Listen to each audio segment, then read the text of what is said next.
প্রিয় দর্শক, জাতীয় সংসদ নির্বাচনে এরকম দৃশ্য দেখা যাবে কেউ কিন্তু কল্পনা করতে পারেনি।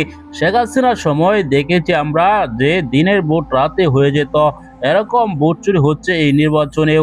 এরকম একটি ভিডিও ভাইরাল হয়েছে, একজন লোক তিনি একাধারে সিল মেরে চলে যাচ্ছেন, প্রিজাইডিং অফিসার শুধু চেয়ে চেয়ে দেখছেন।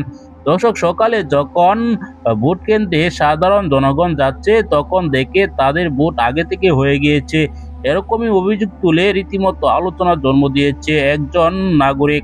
এই ভিডিওতে দেখেছেন তিনি ভোট না দিতে পেরে রীতিমতো সেখান থেকে চলে গিয়েছেন। সেনাবাহিনীও খুঁজে বের করতে পারছেন না কারা দিয়েছে সেই ভোট।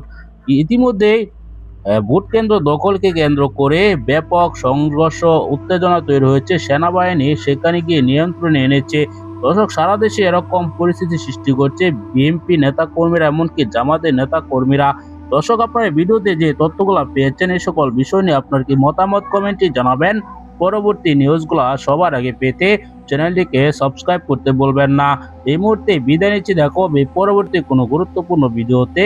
সে পর্যন্ত ভালো থাকুন, সুস্থ থাকুন। আসসালামু আলাইকুম রহমতুল্লাহ।